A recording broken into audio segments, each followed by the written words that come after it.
quand même. Et est-ce que c'est un entraînement que vous imposez à vous-même ou est-ce que c'est le fait d'être pelotari qui fait que vous devez vous imposer un rythme sportif assez régulier et intense? Ben, je crois que pendant des années, comme moi j'ai joué pendant 20 ans à Miami, on se devait quand même d'éviter les blessures. Donc j'ai eu quand même une préparation physique pendant des années assez importante. Et c'est à base beaucoup d'élastique et d'entraînement de vivacité. Et ça m'a beaucoup aidé pendant des années aussi pour jouer à ce sport. Il faut être à la fois musclé mais aussi rapide, puisque la pelote va quand même à 300 km/h. Il faut avoir une vivacité de bras assez importante.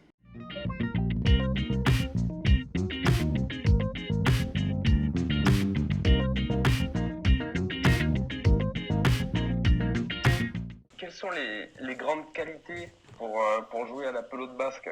Pour jouer à la cesta punta, je pense qu'il faut avoir un peu toutes les qualités. Il faut être assez physique, technique, mais surtout être complet. C'est-à-dire qu'on a plusieurs gestes pour jouer à la cesta punta. On a le revers, la droite, et je crois que les meilleurs joueurs ont tous les coups. Donc je crois que c'est super important d'avoir toute cette gamme de coups. Comme dans tous les sports, il faut être physique maintenant et avoir cette capacité à lier la fluidité du geste et la force et la technicité. Pues aprovechando para saludarte y quería preguntarte que, bueno, ya sé que ahora viene el Campeonato del Mundo, yo soy mexicana y mi equipo, pues evidentemente lo apoyo y quería saber cuál es tu visión, cómo ves al equipo mexicano en este campeonato que se aproxima.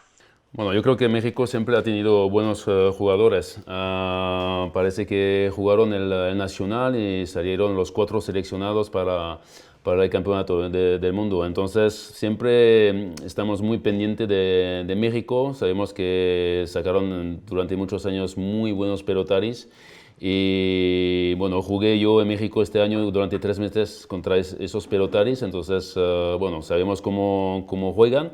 Pero bueno, va a ser un campeonato del mundo, entonces yo creo que van a venir con toda la gana del mundo, como sabes tú, porque siendo una mexicana, sabes como los mexicanos van por la patria. Entonces esperamos que, bueno, que vengan a 100% y bueno, que juguemos en contra y que hagamos buen espectáculo, pero que ganamos también.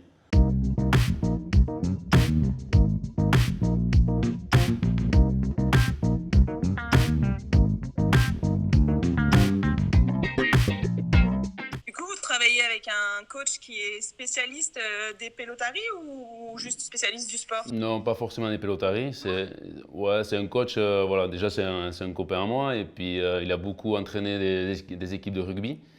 Et voilà, il me connaît depuis 20 ans et voilà, donc il sait, et puis il me suit sur tous les tournois et donc il sait exactement ce que j'ai besoin et quand il me voit un peu tirer la langue, il me dit là ça manque un peu de cardio, donc allez, on remet une couche. Ouais, merci, ciao. Que le deseo toda la suerte a mi equipo. Allez, muchas gracias, Bueno, David. suerte al mejor. Et viva México. Y gracias. Bye. Bye. Bon, mais merci beaucoup pour votre temps. Merci à vous, merci d'avoir appelé. Au revoir.